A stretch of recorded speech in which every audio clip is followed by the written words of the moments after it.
आशा करता हूं आप सब बहुत अच्छे होंगे। मेरा नाम है सिद्धांत अग्निहोत्री, स्टडी क्लोज पे आपका बहुत बहुत स्वागत है। हमने एक सीरीज चलाई है, हम जीतेंगे। आपने उस सीरीज को बहुत प्यार दिया। आपको पता ही है कि हम ब्यूरोक्रेट्स का इंटरव्यू लेके आते हैं जो रियल अचीवर्स हैं, जिन्होंने कुछ किया है। और आज हमारे साथ हैं योगेश मिश्रा। योगेश सर से आज हम बात करेंगे। दोस्तों, इनकी कहानी इतनी ज्यादा इंस्पायरिंग है, इतनी ज्यादा मोटिवेटिंग है, क्योंकि हम लोगों के पास जब बहुत सारे सवाल आते हैं कि सर क्या हमसे आईएएस निकलेगा, तो आज सर आपको बताएंगे अगर ये कर सकते हैं तो इस भारत देश में कोई भी इंसान यूपीएससी निकाल सकता है। रॉकेट साइंस नहीं है। सर की इंस्पायरिंग स्टोरी, मोटिवेटिंग स्टोरी आज हम सर की जुबानी से सुनेंगे। सर, पहले तो स्टडी क्लोज में आपका बहुत बहुत स्वागत है। धन्यवाद सिद्धांत जी। तो सर, सबसे पहला सवाल हम पूछेंगे कि जो ये आपका सफर रहा है यूपीएससी का, ये कितना मुश्किल रहा है। थोड़ा सा अपने बैकग्राउंड के बारे में बताइए कि कितना ज्यादा स्ट्रगल किया और यूपीएससी की तैयारी आपकी कैसी रही, अप्रोच क्या रहा। देखिए, हम लोगों का जन्म उत्तर प्रदेश के प्रतापगढ़ जिले में हुआ और 12वीं तक की शिक्षा हमने भी और हमारे तीनों भाई बहनों ने भी हिंदी मीडियम में ही प्राप्त की। जस्ट टू इंटरप्ट सर, आपको ये भी बता दो कि सर के तीनों भाई भी ऑफिसर है, भाई बहन, मतलब पूरी फैमिली जो है आईएएस है और बहुत ही शानदार स्टोरी है। तो सर कंटिन्यू। तो हम सभी ने 12वीं तक की शिक्षा अपनी हिंदी माध्यम से ही ग्रहण की, वहीं पे स्थानीय कॉलेज जो था स्कूल का, गांव का। उसके बाद हम लोग निकले और कभी भी हमने अपने जीवन में ये सोचा नहीं था कि हम एक दिन ऐसा आएगा कि यूपीएससी का एग्ज़ाम देंगे। हमने साधारण तौर से बीटेक किया इलाहाबाद से, उसके बाद सॉफ्टवेयर इंजीनियर होकर नौकरी करने लगे। अचानक से ऐसा कुछ टर्न आया कि हमने 2013 में पहली बार एग्ज़ाम लिखा और 2014 में सेलेक्ट हो गए। इसीलिए चूँकि कभी सोचा नहीं था, इसलिए बहुत कभी बर्डन नहीं रहा, बहुत लंबा सफ़र नहीं रहा, लेकिन बहुत ही रोमांचक सफ़र रहा जब हमने शुरू किया और उसको बहुत तेज़ी के साथ ख़त्म किया। सर, हम ये पूछना चाहेंगे कि जैसे यूपीएससी ऐसा कहा जाता है कि जो थोड़े से आर्थिक हालात से कमज़ोर है या जो जिनकी सिचुएशन वैसी नहीं है, तो उनके लिए थोड़ा सा मुश्किल होता है।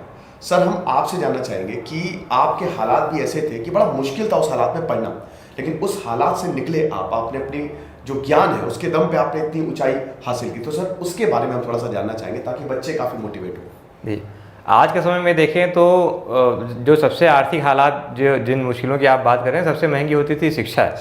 आज के समय में शिक्षा का एकदम बहुतायत है। इंटरनेट, ऑनलाइन, सोशल मीडिया पर हर विषय पर, हर सब्जेक्ट पर, हर टॉपिक पर आपको बहुतायत में गाइडेंस अवेलेबल है।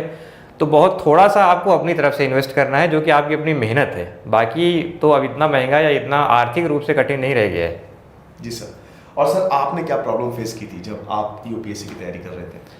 हमने 2013 में तैयारी शुरू की। उस समय ऑनलाइन मीडिया का इतना लोकप्रियता नहीं था, ऑनलाइन में इतने गाइडेंस अवेलेबल नहीं थे। तो हमको लोगों को ढूंढ के सर्च करके उनके पास जाके इस तरह के गाइडेंस या मटेरियल, अगर कोई बताता था कि उनके नोट्स अच्छे हैं, उनके पास कुछ किताबें हैं, वो जाके इकट्ठा करना पड़ता था। आज के समय में वो मुश्किल अब नहीं रही, जो कि हमको उस समय फेस करनी पड़ी थी। बिल्कुल सर। और सर, क्या स्ट्रगल रहा इस पूरी की पूरी जर्नी में? क्या कोई आपका स्ट्रगल था जो आप बताना चाहें? देखिए, सबसे बड़ा स्ट्रगल इसमें जो हमारे साथ आया और हमारे जैसे तमाम हमारे भाई बहनों के साथ आता है, जो सोसाइटी के हायर क्लास के लोग हैं, वो ये ज़रूर उनके परिवार में या उनके जानने वालों में ऐसे एक दो लोग होते हैं जो ऑलरेडी एग्ज़ाम क्लियर कर चुके होते हैं और सर्विसेज में होते हैं। उनको पूरी प्रक्रिया का एक अच्छा अंदाज़ा होता है। लेकिन जो लोग मिडिल क्लास में हैं या और निचले तबके के लोग हैं, वे किसी को ऐसा जानते नहीं हैं जो ऑलरेडी सेलेक्ट हो चुका हो, जो उनको सही रास्ता बता सके।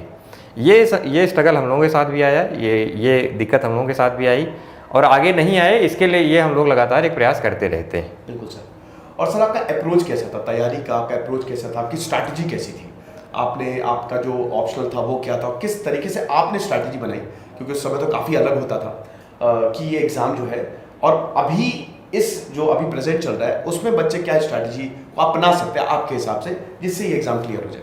देखिए, हमने वही वाला एग्ज़ाम दिया है उसी पैटर्न में जो इस समय चल रहा है। अच्छा, जो कि 2013 में परिवर्तन हुआ था। लेकिन आपको भली भांति ध्यान होगा कि 2011 में यूपीएससी ने प्रीलिम्स में भी के एग्ज़ाम के पैटर्न में भी परिवर्तन किया और CS80 लागू किया। CS80, हम लोग बैकग्राउंड से बीटेक में हैं, बीटेक के बैकग्राउंड के हैं, तो CS80 हमारे लिए आसान था और तभी से मेरा ये रुझान बनना शुरू हुआ कि हमको यूपीएससी की तरफ देखना चाहिए। लेकिन मुख्य परीक्षा जो थी, मेंस की परीक्षा, वो अभी भी बहुत कठिन थी। इसीलिए प्रीलिम्स क्वालिफाई करना ये तमाम लोगों को भ्रम रहता है कि हम प्रीलिम्स क्वालिफाई कर रहे हैं, लेकिन आपको ये बात हमेशा याद रखनी चाहिए कि आप सिलेक्ट तभी होंगे जब आप तीनों स्टेजेस क्वालिफाई करते हैं। तो ऐसा करते करते 2013 में जब यूपीएससी ने मेंस के एग्ज़ाम में एकदम आमूल-चूल परिवर्तन किया, तब जाके हमारी ये हिम्मत हुई कि हम वो एग्ज़ाम को देखें। अच्छा, एक और इम्पॉर्टेंट बात यह है कि वे परिवर्तन क्यों किए गए थे, इसको हमने जाके जब पीछे जाके चेक किया यूपीएससी की साइट पे भी और भारत सरकार की साइट पे भी। 2013 के पिछले 6-7 सालों में लगातार सरकार के द्वारा और आयोग के द्वारा ये प्रयास किया गया था कि मुख्य परीक्षा में परिवर्तन किए जाए, उसके ढांचे में, प्रश्न पूछने के तरीके में, क्या सब्जेक्ट है इसमें परिवर्तन किया जाए।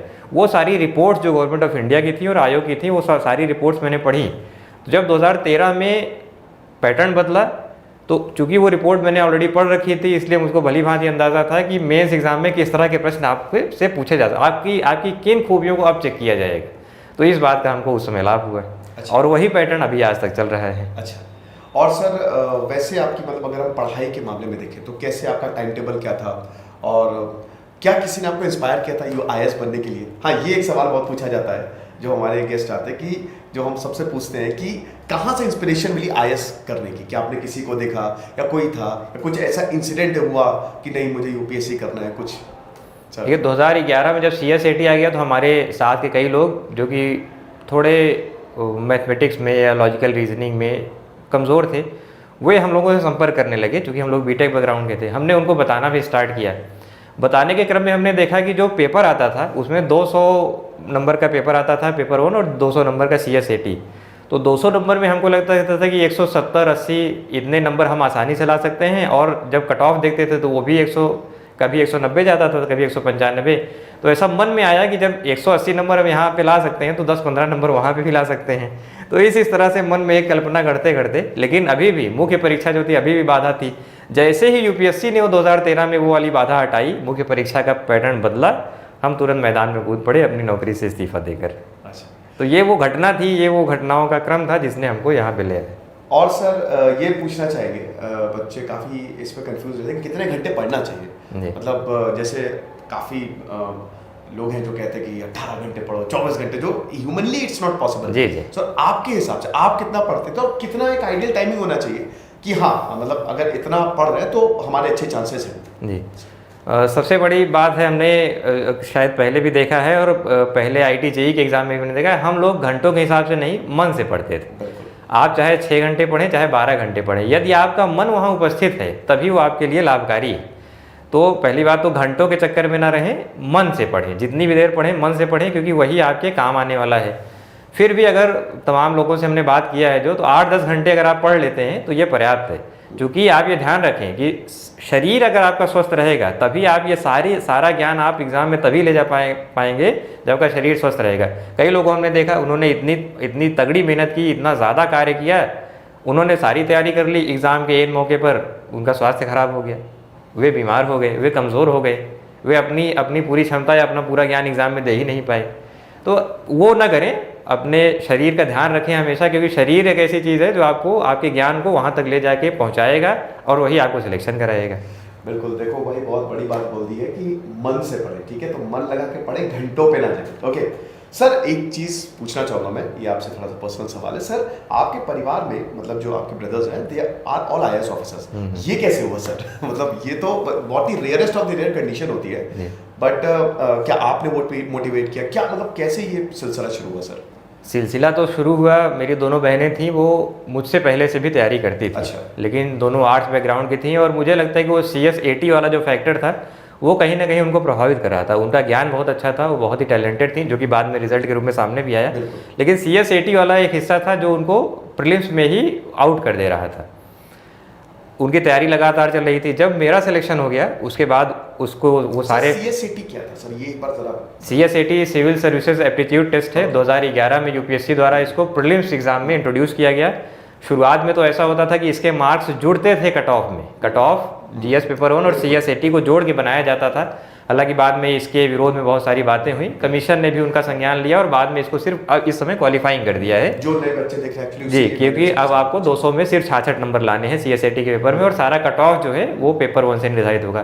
पहले ऐसा नहीं था, पहले CSAT के नंबर भी जुड़ जाते थे और वो मिलकर एक मेरिट बनती थी। उसमें क्या था कि जो गणित के या साइंस बैकग्राउंड के बच्चे थे वो चूंकि उसमें अच्छा करते थे और प्रीलिम्स से बाजी मार ले जाते थे, तो ये एक हर्डल था। लेकिन जब मेरा सिलेक्शन हो गया, फिर मैंने उन्हीं मेथड्स के आधार पर मेरी बहनों का भी, और बाद मेरे जो छोटे भाई थे जब वो आए तो उनका भी सिलेक्शन हुआ। हालांकि इसमें जो स्ट्रेटजी थी वो मुझको अलग अलग अपनानी पड़ी। बहनें जी, बहनें चूँकि वो ऑलरेडी एग्ज़ाम दे रही थी, वो तीसरे चौथे अटेम्प्ट में थी और भाई साहब मेरे पहले अटेम्प्ट में थे, इसलिए 2 अलग अलग मेथड हमने अपनाए। अलग अलग मेथड, एक मेथड जिसको मैं बोलता हूँ TBF method, that is the best first method, the best first attempt, और दूसरा है PGP, personal guidance programme. PGP generally उनके लिए है जो तीसरे या चौथे अटेम्प्ट में, मतलब एक से ज़्यादा अटेम्प्ट जो देख चुके हैं, क्योंकि उन्होंने एक ऐसा ज्ञान ऑलरेडी अर्जित कर लिया है जो कि उनके काम नहीं आया है, तो ये उनके लिए एक मेथड है। और फर्स्ट अटेम्प्ट वालों के लिए TBF मेथड है। तो लेकिन इन दोनों लोगों को हमने 2 अलग अलग तरीक़ों से गाइड करते हुए इन लोगों को आगे किया। और ख़ास बात यह है कि 2016 के बाद भी लगातार कई लोगों को हम लोग PGP के थ्रू इस एग्ज़ाम में सेलेक्ट करा रहे हैं। Okay, great sir. सर ये मेथड के बारे में थोड़ा सा बताइए, काफ़ी इंटरेस्टिंग लग रहा है। सर एक इसमें सवाल मैं और जोड़ना चाहूँगा, CSAT, जैसे हमने CSAT की बात की सर, CSAT के लिए क्योंकि हम लोग भी पढ़ाते हैं तो उसमें एक बहुत अभी लेवल काफ़ी ज़्यादा हाई हो गया है, तो सर ये एक बच्चों के मन में डर रहता है कि हम आर्ट से हैं तो क्या हम इसको क्लियर कर पाएंगे, हमको मैथ्स पढ़ना पड़ेगा क्योंकि अब लेवल काफ़ी ज़्यादा इंग्लिश, रीजनिंग, मैथ्स का काफ़ी ज़्यादा हाई हो गया है। तो सर पहला तो सवाल ये रहेगा। दूसरा सर, जो आप ये मेथड्स बता रहे हैं इनके बारे में थोड़ा सा विस्तार से बताइएगा, ये बड़ी इंटरेस्टिंग चीज़ आपने बताई जी। तो पहले CSAT की बात करेंगे। देखिए, आप ये तो निश्चित समझ लीजिए कि जो परीक्षा में आएगा वो आपको पढ़ना होगा। एग्जैक्टली। यदि CSAT में मैथमेटिक्स पूछा जा रहा है, लॉजिकल रीजनिंग पूछी जा रही है, तो आपको पढ़ना पड़ेगा। अच्छी बात यह है कि 200 में सिर्फ 66 नंबर अब उसको लिमिटेड कर दिया गया है। और यदि आप एक सिविल सेवा परीक्षा, जो कि देश की सबसे कठिन और सर्वोच्च परीक्षा है, अगर वहाँ पे आप जाना चाहते हैं और कमीशन ने जो भी एग्ज़ाम के मानक बनाए हैं, जो भी एग्ज़ाम का पैटर्न बनाया है, एकदम सोच समझ के बनाया होगा, तो आपको वो पढ़ के और क्वालिफाई करके, किसी की दया या किसी के रहम पे नहीं, जो हमसे पूछा जा रहा है उसमें आप प्रॉपरली क्वालिफाई करके ही आप वो पदवी या वो कुर्सी ग्रहण करें। ये सबसे अच्छी बात है आपके लिए। तमाम उसके लिए CSAT में कैसे नंबर लाएं, गणित, और गणित बहुत कठिन नहीं पूछी जाती। हम लोग सिर्फ उससे घबराते हैं, बहुत कठिन उसमें गणित नहीं पूछी जाती। यदि आपसे भी वो संपर्क करें, हमने आपके वीडियो देखे हैं, अगर वो आप देखेंगे तो आसानी से वो कैसे मैथ आप निकाल सकते हैं, वो सारी बातें हैं। दूसरा जो मेथड्स हैं, जो हमारा एक TBF मेथड है, द बेस्ट फर्स्ट अटेम्प्ट। जब भी आप पहला अटेम्प्ट दें, that should be your best attempt, क्योंकि आपका उत्साह वहाँ सर्वाधिक रहता है, आपके चांसेस सर्वाधिक रहते हैं और आपके पास कोई मेंटल बैकलॉग नहीं रहता अपने पिछले अटेम्प्ट्स का। लेकिन जब आप दूसरी बार, तीसरी बार, चौथी बार, पांचवी बार या आखिरी बार अपना अटेम्प्ट दे रहे हैं, तब आपके पास एक बड़ा मेंटल बैकलॉग रहता है। और चूंकि आपने सारी चीज़ें लगभग पढ़ ली होती हैं, तो आपको पढ़ने के लिए कुछ नया नहीं रहता, आपको उसको कैसे प्रेजेंट करना है। PGP मेथड में लगभग ये बातों पे चर्चा होती है। और TBF मेथड में चूंकि शुरुआत से बताया जाता है, तो आपको शुरुआत से उसी ट्रैक पे रखा जाता है कि आप कैसे। अच्छा, एक जो है कि चौथा अटेम्प्ट, पाँचवा अटेम्प्ट, छठा अटेम्प्ट, इस पर भी हमको कभी गौर नहीं करना चाहिए, क्योंकि आपने देखा होगा 2019 और 20 और 21 में खासतौर पर कोरोना का जिस तरह से महामारी चली और देश में एकदम प्रकोप हो गया, कई लोग ऐसे थे जिनको हम जानते हैं जिनके वो आखिरी अटेम्प्ट थे, वो कोरोना के चक्कर में उनके वेस्ट हो गए और उनको बहुत बड़ा झटका लगा। तो इसलिए कभी भी आखिरी अटेम्प्ट के चक्कर में ना रहें कि हम 5वें, 6वें, 9वें, 8वें इस अटेम्प्ट में जाएंगे। You can crack the exam at the earliest.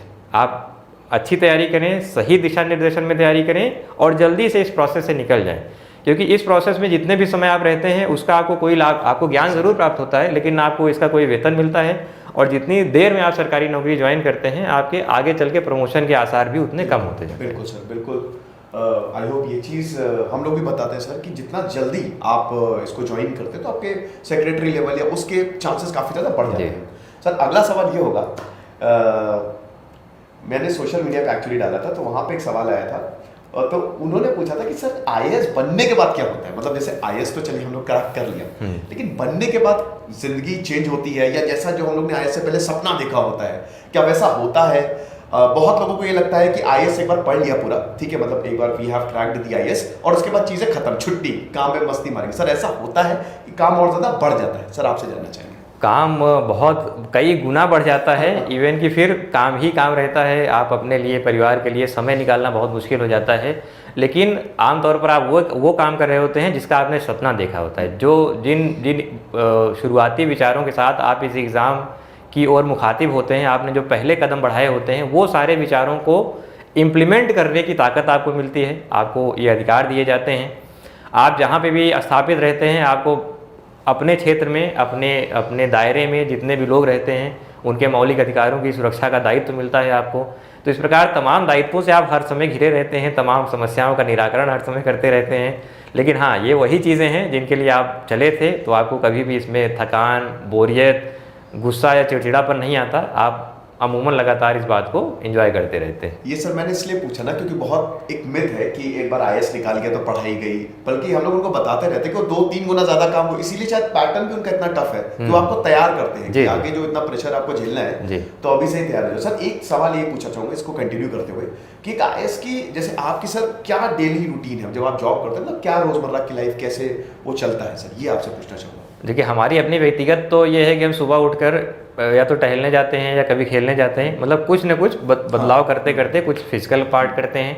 उसके बाद अमूमन 9 बजे तक हम ऑफिस में पहुंच जाते हैं, जो कि लगभग 9 बजे से ऑफिस शुरू हो जाता है। हाँ, शुरू हो जाता है और कम से कम 7-8 तो बज जाते हैं ऑफिस में ही। उसके बाद कभी फील्ड में, और 7-8 बजे के बाद भी कई बार कार्य चलते रहते हैं, सरकार के निर्देश आते रहते हैं, आप उसको पढ़ते रहते हैं। कई बार जब सभी लोग ऑफिस से चले जाते हैं, फिर भी कई चीज़ें ऐसी आती हैं जो आप तब बैठ के पढ़ते हैं, इत्मीनान से पढ़ते हैं, जब कोई नहीं रहता तब पढ़ते हैं। इस प्रकार से वो कभी 10 बजे, 11 बजे, 12 बजे। यहाँ पर दो चीज़ें सफ़र करती हैं, एक आपका परिवार और एक आपका स्वास्थ्य। तो इन पे आपको लगातार ध्यान देना होता है। स्वास्थ्य के लिए आप सुबह का समय इस्तेमाल कर सकते हैं और परिवार के लिए आपको समय निकालना पड़ता है। परफेक्ट सर, एक सवाल पूछेंगे जो कि बहुत one of the most asked question, ये पूछा जाता है कि सर जैसा मिथ है कि आईएएस बनने के बाद पॉलिटिकल प्रेशर बहुत ज़्यादा रहता है या नेता आपसे काम कराएंगे, तो आपका क्या कहना है, आपका पर्सनल एक्सपीरियंस कैसा और क्या वाकई में ऐसा रहता है? देखिए, हमारे देश में ज़्यादातर लोग जो तैयारी कर रहे हैं, आपने पॉलिटी पढ़ा होगा या पढ़ेंगे, आप ये देखेंगे कि सभी के कार्यक्षेत्र बिल्कुल वेल डिफाइंड हैं, सबके दायित्व वेल डिफाइंड हैं, सबके अधिकार वेल डिफाइंड है। कोई भी किसी के क्षेत्र में इंक्रोचमेंट नहीं करता है, सबको अपना अपना कार्य करना है। यदि कोई आपके ऊपर, वैसे तो कोई अनावश्यक कोई दबाव डालता नहीं है, यदि कोई अनावश्यक दबाव डालता है तो आप उसको पोलाइटली मना कर सकते हैं।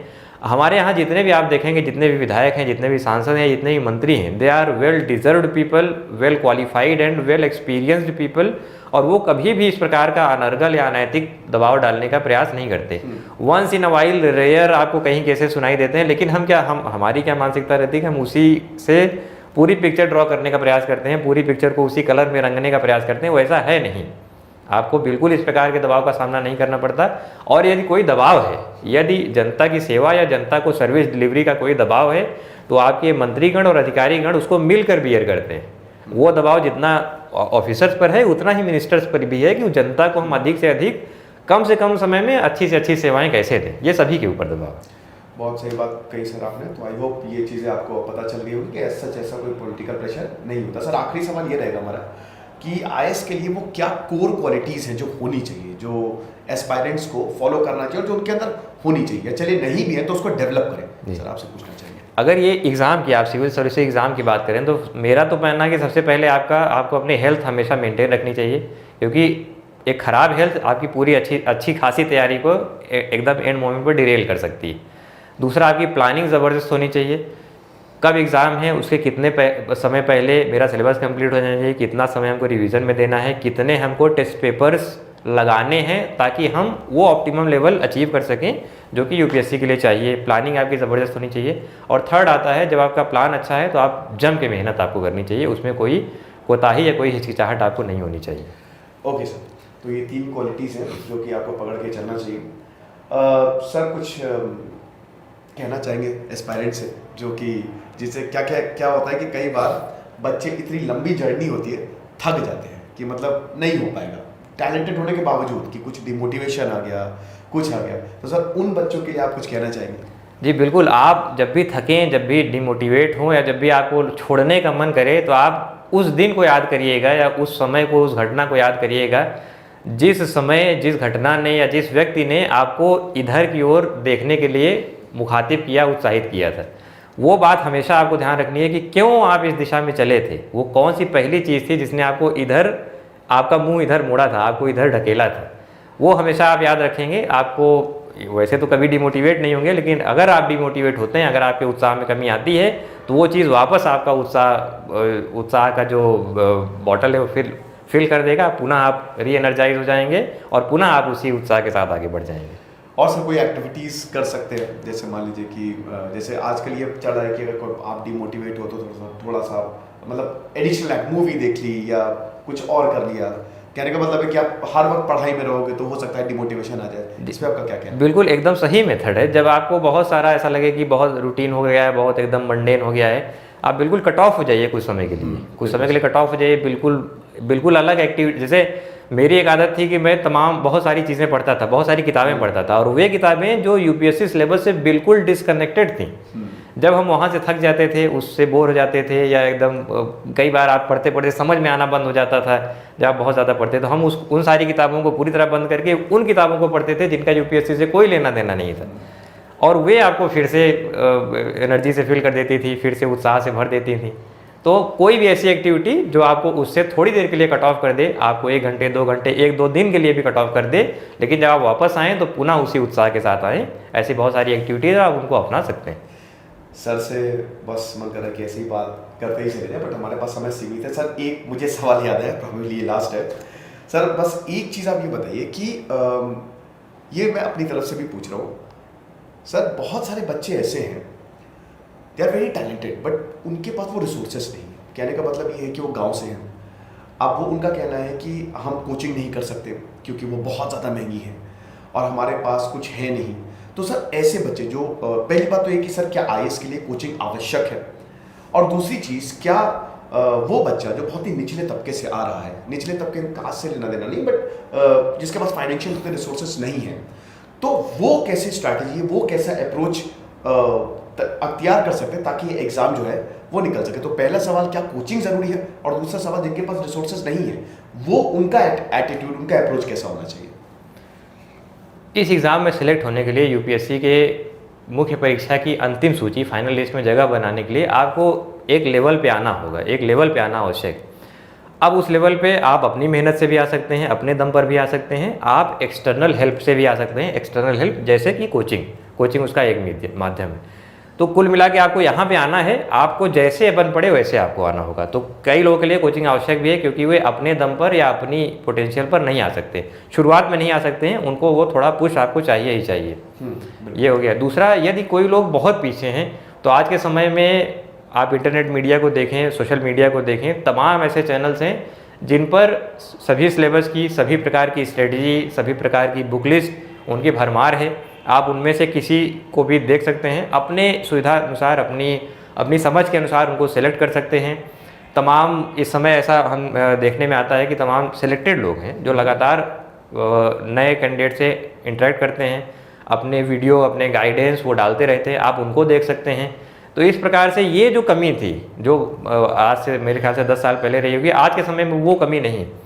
तो उसके बाद बहुत थोड़ा सा गैप रह जाता है जो आपको अपनी मेहनत से फिल करना होगा। जो रिसोर्सेज का है, जो मटेरियल का था गैप, वो अब फिल हो चुका है, उसकी बहुतायत है, उसकी भरमार है। It's wide open of opportunities, एक महासमुद्र है रिसोर्सेज का, लेकिन उसमें से वो मोती निकालने के लिए आपको थोड़ा सा मेहनत करना होगा। लेकिन यदि आप सही दिशा में नहीं मेहनत करेंगे तो बस खाली सीपी हिलाते रहेंगे, मोती नहीं मिलेगा। वो उतनी सी मेहनत आपको करनी है। बिल्कुल सर, और समझे ना तुम सब लोग। तो सर पहले तो बहुत बहुत शुक्रिया, आपने हमको टाइम दिया, इतना हमको पता है आप बहुत बिजी रहते हैं, तो स्टडी ग्लोज में आने के लिए बहुत बहुत शुक्रिया। और आपसे मैं बताना चाहूँगा, बोलना चाहूँगा कि अगर आपको कोई सवाल है तो बिल्कुल बताएं, क्योंकि हम सर से एक और सेशन करेंगे और उसमें फिर से आपके सवालों को लेंगे। दिस इज सिद्धांत Agnihotri signing off, and thanks a lot sir. धन्यवाद।